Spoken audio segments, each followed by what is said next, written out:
Hey, what's up, guys? Your boy Rodney383 on Anime Real Talk TV, and once again, I have my boy with me. Yeah, beat the motherfucking anime master. We're gonna get right into this episode because a lot of things happen. So let's just jump into what we first see when we first start watching. Is that you see someone is busting the chains off of the gates that Rick and the others set up, and essentially letting the zombies in. Have some. What I can assume now would be like roadkill or whatever. I don't think he killed it by himself on the random. You got to Yeah, be a hunter to be able to hunt shit. yeah, So this person is going through the trouble of getting out of the prison and then coming back in just to fuck with them. Now, we know who it is now, and we'll get to that later. But let's talk about what did you think when you seen that? Because obviously, past episodes in the season so far would suggest that it wasn't the person who it turned out to be. So who yeah. did you think it was? Honestly, I really don't know. I mean, it could have been anybody because it was so vague. Like they did a real good job with the camera work and whatnot, and making sure you wouldn't see the person. So I was like, okay, because it's just me. Before we found out who it was, I'm thinking like, okay, that person got to be dead. So who could this be? Could it be somebody new?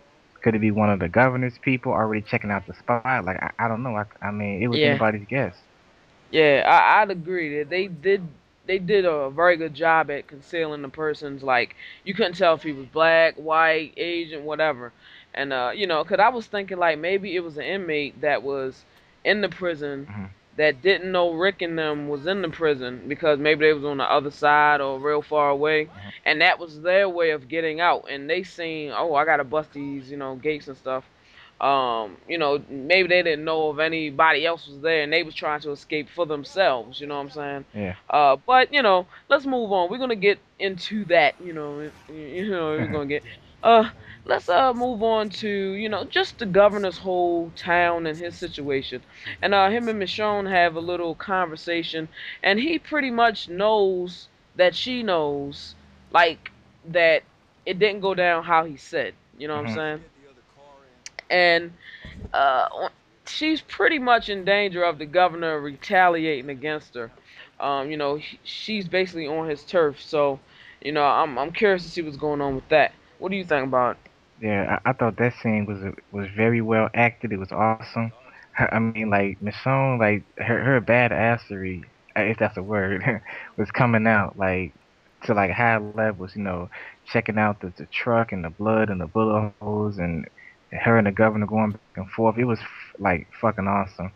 And Yeah, I am interested to see like I mean the governor he pretty much wants to recruit her, but recruit her or I don't kill her, I don't know, but I mean I'm interested in seeing where he go with it, with Michonne. Michonne is too strong-minded to fall prey to his, I guess, his coercion or his way of talking to kind of convince you to his side, because Andrea is kind of like basically being talked out of the whole thing that Michonne and her were gonna do by the governor. I think she's so comfortable there, and it looks and feels so good to be in a normal type setting that she doesn't want to leave. But and I could kind of see that. But also it looks like he's trying to put some type of moves on her romantically. Now I think it's Hmm. bullshit because you could see that from last episode he was fucking the one chick. Yeah. So basically he just talking nice to like get them on his side pretty much, and Michonne isn't susceptible to that type of thing. So what you do with Michonne is you appeal to her warrior side and say, hey, we could use a soldier like you. Why don't you use such and such, such and such? But still she ain't down for that bullshit. You know what I'm saying? But we'll see what goes on with that. I think Andrea's gonna end up being hurt, in terms of maybe emotionally or physically, because he's just playing her. Yeah, pretty much. I mean, shit, Andrea, she thinking with her vagina. She getting too comfortable. It's like she's. Ugh. I mean, I have no words, man. It's ridiculous. I know what you mean, man. Yeah, I know what you mean. yeah. So let's move on to Rick at the prison. Now, due to what has happened when we first started watching the episode, the guy breaking the chains, letting zombies in, zombies start hitting it like hard, Mhm. like from all sides. Every place where they had chains up, like the zombies are just bum rushing, Mhm. and it's pretty frantic, to say the least. And they do have another run in with the prisoners, Oscar and Axel, and it basically on their side of it, which I can understand, is that it's very hard to be in that block with all them dead zombies, people that they knew, such and such, Mhm. and it's lonely as fuck in there. You know what I'm saying? I mean, I do understand that. Hey, they convicts, they act a certain way. You stay over there. And at that point in the episode, like, I respect it, and I basically agreed with Rick's decision, or the group's decision, to like keep them isolated, pretty much. What do you think about it? Yeah, yeah, I agree with the decision as well because like you never know, you know what I'm saying? I can see where T Dog was coming from, you know, because he was kind of getting a little sympathetic with it, trying to, you know, help them out or whatnot. But at the same time, cause you just don't know, you know, you just don't know. Yeah, I mean, y'all got women there. I Yeah, mean, women and you know, kids, so raping. I mean, rape, yeah, ultra rape. So, raping. Yeah, ultra rape. So some rape shit could happen. But needless to say, they got their hands full, because even though they killed so many zombies, they still have a lot to deal with. You know what I'm saying? When they get bum rushed, so it's kind of crazy. People, are separated, and just shit just hits the fan really hard, man. you know, another thing I noticed, like the zombies when they was coming out of nowhere, it seemed like they was like moving extra fast and like teleporting and shit. Yeah, it did seem that way. Yeah, Yeah, like what the fuck? I guess maybe the hungrier they are, whatever the fuck, like Mhm. that savagery just gets in there. You know what I'm saying? Mhm. Also, Merle and Andrea, they seem to be talking a lot as well. Um, I would think that Andrea would want to have nothing to do with it, but uh, I think being in the situation of the apocalypse and whatnot, Mhm. I mean, you could kind of feel like that past stuff between us, like, okay, it's water under the bridge. I mean, we got bigger problems to deal with. But, I just can't shake that Merle is still a fucked up person. I mean, it is what it is. Yeah, Merle still he's still about that bullshit. But jumping to the scene when him and the governor was talking about he was trying to look for his brother. Like man, like I don't get why is the governor so gung ho on keeping that nigga there? You know what I'm Yeah, saying? I think he's gung ho on keeping everybody there. Yeah. When he was talking to Michonne and Andrea when they first got there, he's like, "Yeah, I'm not gonna let nobody come to my town, mess up our life. I die before that happens." So I'm like, okay, well, Mm. admirable, but it sounds creepy anyway. And and that control that he has over Merle, if you're indebted to somebody, yeah, you're Mhm. pretty much. Most people will feel obligated to do whatever they say do without question, regardless of what you think. Mhm. You know what I'm saying? But Merle, he a live wire pretty much. So I mean, he's liable to blow.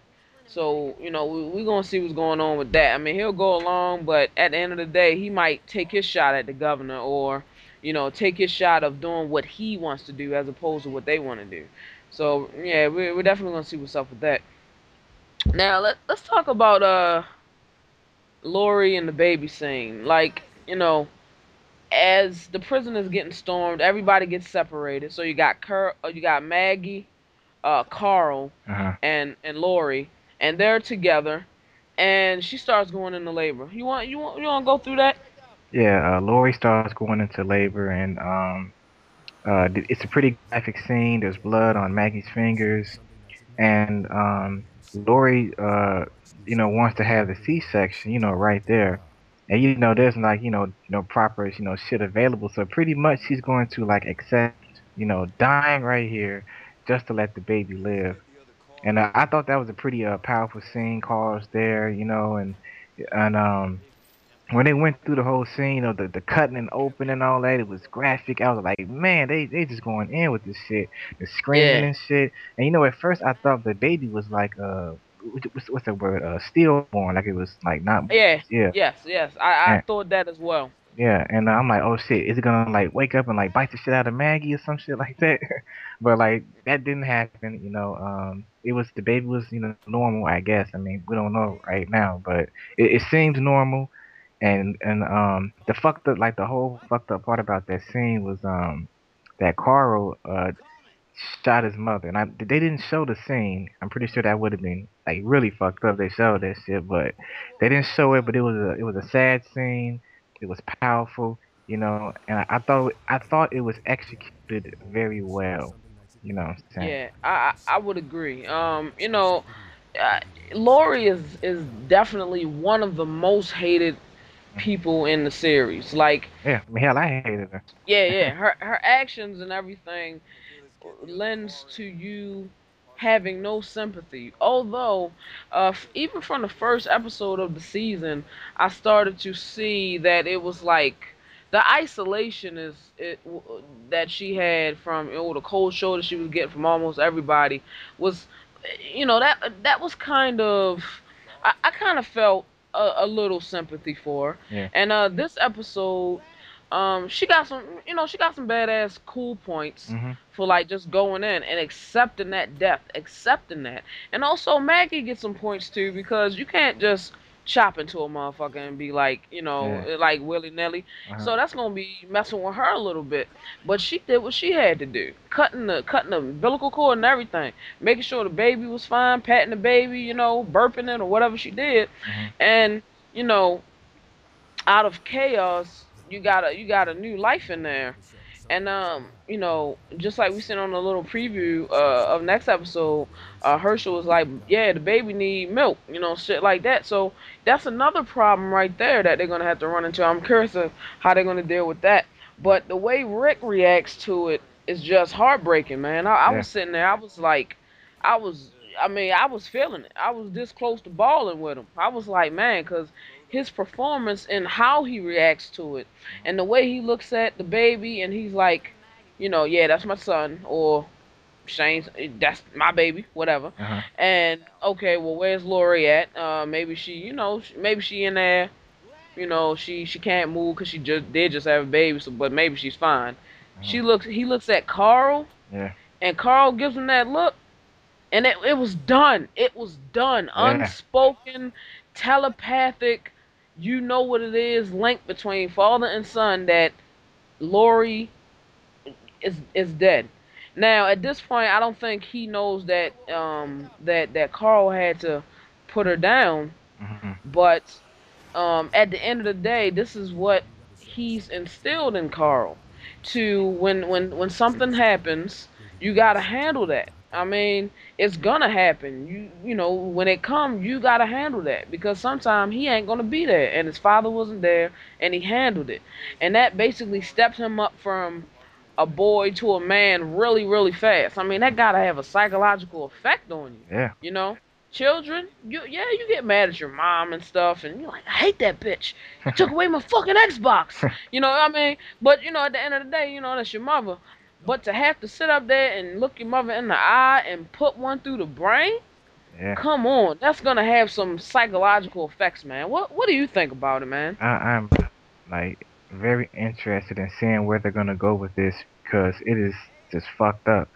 I'm thinking like, man, like how I don't know. It's like it's gonna be interesting. It's gonna be interesting. Yeah.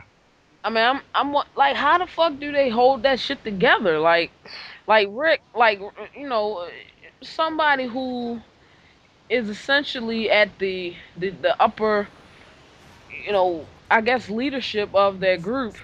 Like, how do you keep composed with that shit? Like that, and then couldn't reconcile with your wife and stuff.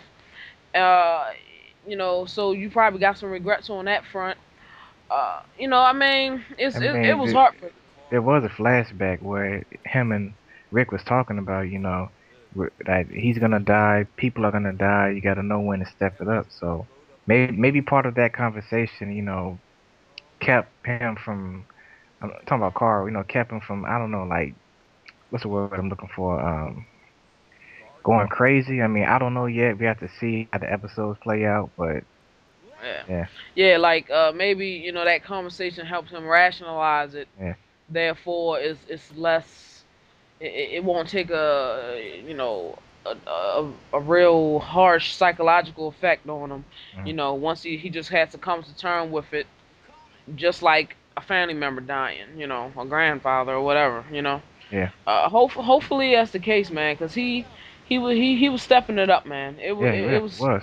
Yeah. pretty pretty good, man. Now let's move on to who actually broke the gates and stuff. Who started all of this bullshit? Who started all of this chaos that ensued in the prison when everything seemed to be great? They had a nice system going. They had protection, fences everywhere. It was just perfect. They had the zombies coming up to the fence for easy kills. Mhm, I mean, very minimal, danger. They had food. Everything was seemingly like, yes, we're gonna grow crops. We're gonna like make fruits and shit. Like it's like pretty much in an apocalypse. You might be mhm. in a prison, but it's as good as you're gonna get. Pretty fucking awesome. Then everything gets ripped apart. Who's responsible for this? Man, that motherfucking Andrew, yo. That That nigga, nigga. that nigga did not die. You know, you was right. You called it though, man. Cause I remember you saying something that he might not be dead. I thought he was dead, but yeah, it was that nigga Andrew. What a bitch. Yeah, and like looking back on it, because I watched the episode again, uh, and looking back on it, he did have the axe, yeah, yeah, um, he did. in the beginning of the when he was dragging that deer, and the axe he was swinging at Rick. You know what I'm saying? So, I was like, okay, well, they made a connection, but the way he was, I don't know, the way he was shimmying around, they did a very, very good job of Mhm, making him indistinguishable. And the misdirection of, like, well, Rick, surely the zombies killed him. Rick threw him outside. mhm, You know what I'm saying? But I would have liked the explanation of, like, how he got away, mhm. first of all. You know what I'm saying? Yeah. Even if it was, like, flashback or whatever. So that would have been pretty, just to cover all your bases, so nobody can, call for plot holes and shit like that. Mhm, But I mean, there was zombies. Like thinking back on the episode when they first met um them when Rick threw him outside, or when he ran outside, I should say. There were zombies, but he was running, bobbing and weaving in between them, and it seemed like he had a decent little speed gap on him. So, logic could say that, hey, he had just enough, speed to like hop the fence or whatever the case. So, but somebody brought up like, well, you gotta suspend your disbelief that this motherfucker was able to drag a 70-pound deer, back and forth through walkers. You know what I'm saying? yeah. So I was like, yeah, you kind of gotta, you kind of gotta suspend it. But Yeah. it is what it is. But and let's talk about the inmate Oscar. I mean, him and Axel. Well, mostly Axel. See, Axel was really trying to like appeal to them, like, hey, I can do some things for you guys. I'll be a good member of the group. Mhm, Um, and Oscar was like, hey, either you gonna let us in or you're not. Fuck it, I ain't sucking nobody dick to get in mhm. there. Yeah, pretty much.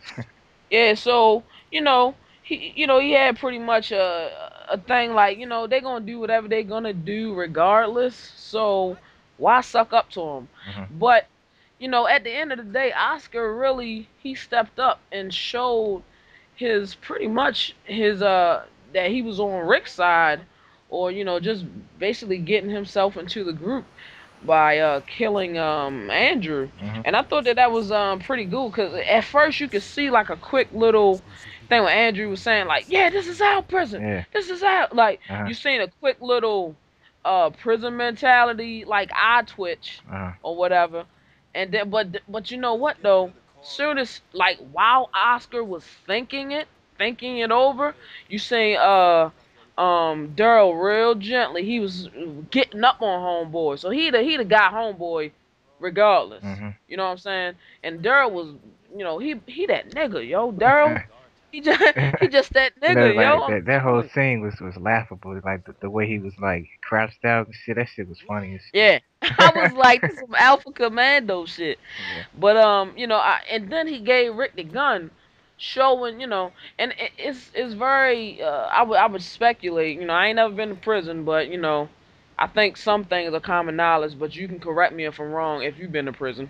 Anybody in the comments. Yeah. Like initiations or just showing like your worth to the group or basically trying to do something to earn their trust. It's the same as in prison. He probably had to shank a couple niggas to get into the group in prison, and in this case, he actually had to kill one of the prison inmates to get into Rick's group. But evidently, they weren't very close or anything. You know what I'm saying? Because Axel basically made it clear, like, yeah, we're not like them. Like, Yeah. Tomas and Andrew, they was in it. So yeah, I think he will be, a pretty. They need some more muscle in the group. Definitely, it would help because they constantly having to keep doors closed and shit like that. Uh, So and Axel seems to have some mechanical abilities because he was like, yeah, I can tune that up for you and stuff like that. yeah. So now we got a Dale person Uh-huh. that knows how to probably fix a car and when shit break down. So now we filled that gap. Now let's talk about the gap that was put there in the episode. The second person that got that gap put there. Let's talk about that nigga T Dog. You wanna go in? Man, okay, T dog. He went out like a G though. I gotta give it to him. He went out like a G. He saved Carol. You know what I'm saying? And like his like the death scene, it was fucked up. But I felt like, man, it's like, okay, can we like get a little bit of a flashback or some shit? Cause we really don't know too much about his character, like, period. Besides the fact that he was just, muscle. And yeah, that's pretty much it. You know. Yeah, and when they came up on his body, cause they just running through, Yeah. killing walkers and just keeping it moving. Mhm. But then it's like, boom, they walk by, and then they're like, what that look like? And then they look, and it's like, it was fucked up, man. And Yeah. and again, it goes to the performances of the actors to actually, even though we may not like T Dug in terms of like that's our favorite character or that's who we look forward to seeing, we may not, but they did a good job of showing the camaraderie that they built over a long time by showing that emotional reaction when they seen them. You know what I'm saying? Mhm. Even Carl was screaming for him and stuff, Yeah. and he basically sacrificed himself. Yeah. He was probably momentarily he was moments away from turning into a walker himself. Mhm. So I mean, yeah, I would say he took the honorable route and sacrificing himself so Carl could get out the door. Now we don't know where Carl is. I would say they did find that head wrap, Mhm. but outside of that, we don't know. You know what I'm saying? Yeah. Speculation would say, well, her daughter got lost. Then we found her daughter as a walker, Mhm. right? Yeah. So they didn't show what happened to the daughter before. You had to find out later. They didn't show what happened to Carol, and now we have to find out later. Hopefully, she's fine. Yeah. Because I really I really want to see where the relationship between her and Daryl goes. It seemed like they're getting a little chummy with it. As time goes on, they're getting just a little teeny weeny bit closer. So, I'd like to see that happen. Cause just for Daryl's sake and stuff. I mean, Rick shouldn't be the only one that's hitting something. Look like Carl about to be uh smooching up with Beth. You know what I'm saying? They Oh they snap! they're making googly eyes. What you gonna do, But you know Herschel? You what, got one leg. Herschel, he ain't having it. He ain't having Yeah, yeah, he ain't having that. This was a great episode, I gotta say, man. It was just very up and down emotions, powerful, suspenseful. You actually felt for the characters. All of the you see some motives in there with the governor and Michonne. She's on some shit. Like it was just, they packed a lot of dense things into this episode, and I'm sure we didn't even touch on like all of it. it. Yeah, and like with this episode with all the blood, gore, drama, and dying, we do have a funny moment with Glenn and Maggie while they are in one of the top towers, and they was doing the nasty, and Daryl was like, hey Glenn, are you coming? That shit was fucking hilarious. He was like, what? What? What? I, What? it's like he wanted to Yeah, say, yeah, but like, uh, coming like like coming or coming, like like, yeah. yeah, yeah. That was pretty. That was a funny little scene. You know, they basically uh started the episode off on a light note. You know what I'm saying? uh, Shit hits the fan. Downhill from there. But yeah, that was pretty funny. Yeah. So yeah, if you guys want to chime in and tell us anything, keep in mind that we have not read the comics, so keep it to show only, yeah, discussion or whatever the case. no spoilers. But yeah, yeah, no spoilers. So I yeah, want to say one more thing. They replaced one black character with another black character, T Dog, Oscar. that is true. Yeah. However, I was talking to somebody in comments, and they basically brought up the same thing. But then I was like, well, if you're being realistic about it, most of the prison population with men is black males. I mean, I don't like it as much as the next person, but it is what it is. So you're gonna have a ratio that's more black than whatever, especially if they're at a male prison. Hmm. But on top of that, they did add Axel. He's white. They Yeah. had a Mexican. They had all of the prison elements: the Aryans Hmm. nation, the cholos, the niggas. Like I mean, so it is what it is. But yeah, somebody did bring that up, and I do see it, Hmm. but I will give the show the benefit of the doubt in saying that maybe they will flush that character out into Hopefully. being productive. Yeah. Hopefully, yeah, Yeah. yeah. Uh, So yeah, this is Rodney 383. Holla at your boy. B Dub, the anime master. And this has been The Walking Dead Season 3, Episode 4 review. We'll see you guys next time. Peace. Peace.